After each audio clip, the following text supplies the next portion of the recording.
Welcome to the Deep Dive. Today, we are really plunging into decentralized finance, DeFi, as it's known.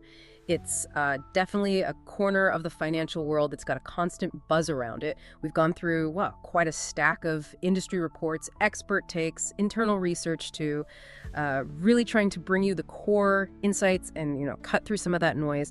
Our goal today, let's try and unpack the jargon, understand what DeFi really means in practice, and give you a solid perspective on both the frankly groundbreaking opportunities and also the very real risks, some of which might be a bit hidden. Is it really democratizing finance, or is it more like a chaotic frontier that's still figuring things out? That's kind of the question we want to explore. Exactly. And it's not just about defining terms where we want to connect the dots. How is DeFi actually changing finance fundamentally? Why should you, as an investor or just someone interested, care? And crucially, what are the things you absolutely need to watch out for as this whole space keeps evolving so quickly? Okay, so let's assume a lot of our listeners kind of get the basic idea. Blockchain finance, no traditional banks, but what's maybe the most critical implication of taking out those intermediaries? What's the real foundational shift that maybe people miss? Yeah, that's a great way to put it. The big shift isn't just no banks. It's more about the composability and the permissionless nature of it all. It creates this kind of financial stack almost, where anyone, truly anywhere, can interact. Think of Lego bricks. Each DeFi protocol, lending, trading, whatever, can be snapped together with others. This creates entirely new, often really innovative financial products. Financial Lego bricks, I like that. Yeah, and it fosters this incredible pace of innovation, global accessibility too, but, and this is the key thing, it also creates this complex web. A flaw in one brick, one protocol can potentially affect the whole structure. So it's a move away from those siloed banks towards an open, programmable financial system. That Lego brick idea really paints a picture. It sets up what's possible. So, okay, building on that, what specific services, what opportunities have actually sprung up from this that are really grabbing investors' attention right now? Well, the immediate draw, and our sources definitely point this out, comes from a few main areas. First up, you got lending and borrowing.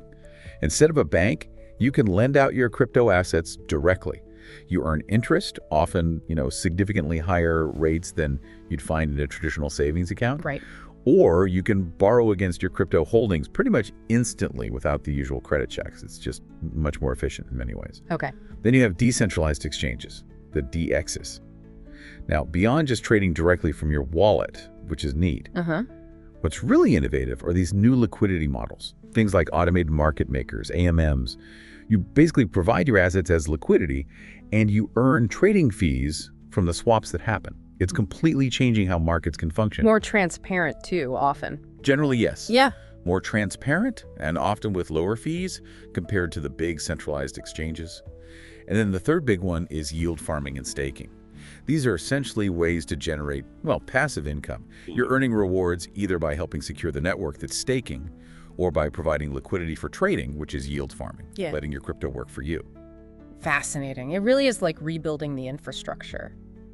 Okay, so beyond those sort of direct products, are there bigger picture trends, like the underlying waves shaping where DeFi is heading next? Oh, absolutely. And what's truly revolutionary here, and something our sources really flag as critical for, say, 2025 and beyond, is real-world asset tokenization, RWA tokenization. RWA, right, heard that term. Yeah. Imagine taking something usually very illiquid, a piece of commercial real estate, maybe even rare art, and turning it into digital tokens on a blockchain. This isn't just about fractional ownership, though that's part of it. It fundamentally changes how these traditionally hard-to-trade assets can be accessed, bought, and sold globally. It could potentially open up access to high-value investments for way more people, really challenging the traditional investment banking and real estate models, but just removing those old geographical and wealth barriers. That sounds potentially huge. It is. Then another really pivotal trend is cross-chain interoperability. Right now, different blockchains, Bitcoin, Ethereum, Solana, they often operate kind of separately in silos. Yeah, it's fragmented. Exactly. So new protocols are being built to let assets and data move smoothly between these different chains. This just massively expands investment opportunities because it unlocks liquidity that was previously stuck in one ecosystem. It starts knitting the whole digital landscape together properly. Makes sense. Connecting the islands. Precisely. Yeah. And, of course, we can't ignore AI-powered platforms. Artificial intelligence is getting woven into DeFi. Think automated trading strategies that are way more sophisticated, much better risk management, because AI can process just vast amounts of market data instantly. Faster decisions, more responsive. Exactly, making the whole process smarter and quicker. Wow, that's quite a mix of tech. And finally, you hear these rumblings about institutional adoption. Are the big players, the traditional finance folks, actually starting to get involved? They are. I mean, it's still relatively small scale compared to their usual playing field, but the interest from institutional players is definitely growing. What's driving it is some progress on the regulatory front, plus the infrastructure is just getting better, more robust. So they're dipping their toes in? Kind of, yeah. They're looking for ways to deploy serious capital, which, if it happens at scale, could bring a lot more liquidity and maybe even some stability to DeFi. But regulatory clarity is still the big missing piece for many of them. That's the key unlock. Right, always comes back to regulation, it seems. Okay, so we've painted a pretty exciting picture of the frontiers, the possibilities. But, like with any big innovation, there's always the other side of the coin. There are obstacles, there are risks. So what's the flip side here? What should people exploring DeFi be genuinely careful about? Yeah, the risks are definitely significant. They're multifaceted, and often the decentralized nature itself kind of amplifies them. The first major one has to be smart contract vulnerability. The code itself. Exactly. These smart contracts, they're the code that automatically executes the financial agreements. If that code is badly written, if it hasn't been properly audited, or it just contains bugs, well, it can be exploited. And when that happens, funds can be lost instantly, irreversibly. It's kind of ironic. You remove the fallible human intermediary, the banker, but you replace them with code that, if it's flawed, can be even more ruthless, more immediate in its judgment. And these platforms, because they hold so much value, are constant targets for hackers. Okay, that's sobering. What else? Then there's the whole regulatory uncertainty piece. The legal situation for DeFi is, frankly, a mess globally. It's evolving incredibly fast, and it's completely different from one country to the next. A patchwork, like you said. A total patchwork. And this creates huge legal and operational risks for the projects themselves. They could face massive fines, get shut down, get tangled in legal fights over things like AML, anti-money laundering, or KYC, know your customer rules. It's this constant tightrope walk between pushing innovation and trying to stay compliant with rules that are still being written. Yeah, that tension seems built in. Yeah. What about how these things connect? You mentioned composability earlier, those Lego bricks. Our sources mentioned composability risk. What is that? Right, so because DeFi protocols are designed to be stacked on top of each other, composable, like the Lego's a failure in one, especially a really foundational one. Like a base layer brick. Exactly. A failure there can cascade. It can ripple right through the whole ecosystem, causing knock-on effects. We've actually seen this happen with some stablecoin collapses in the past. It really highlights the systemic risk that's kind of baked into this interconnectedness. Wow, okay. And another related point. Many DeFi loans are over-collateralized. Now, unlike a traditional mortgage where you might borrow more than your house is initially worth, Right.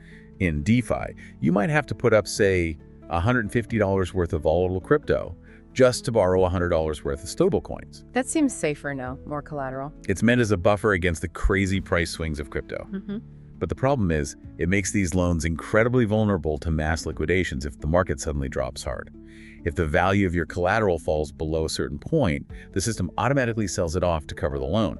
This can happen really fast across many loans at once, and it actually amplifies the price crash. So the safety feature becomes a source of instability in a downturn. Precisely. Then you have the human element, or maybe the lack of it, regarding who's behind these projects. Information asymmetry and scams. Often there's very little transparency about the actual team building a DeFi protocol. Are they experienced? Are they anonymous? This lack of clarity creates a breeding ground for scams. Like rug pulls. Exactly, the infamous rug pull, where developers just vanish, taking all the investor money with them. And even beyond outright scams, just the sheer complexity of how smart contracts work, how yield farming strategies function, it can be incredibly hard for an average person to really grasp what they're investing in. This leads to people making decisions without fully understanding the risks. Yeah, it's easy to get lost in the technical details. Very easy. And finally, underpinning all of this is just the inherent market volatility of crypto assets. They are highly volatile, period. Yeah. DeFi protocols, especially with things like leverage and those cascading liquidations we talked about, can actually magnify these price swings. So during stressful market periods, losses can be incredibly rapid and very significant.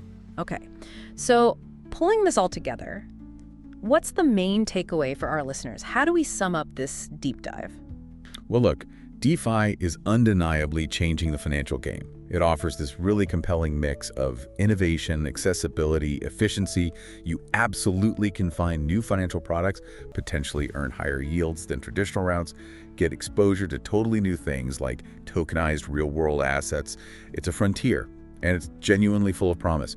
But these opportunities are, fundamentally tied to some pretty major risks. We've talked about the technical dangers in the smart contracts themselves. Yeah.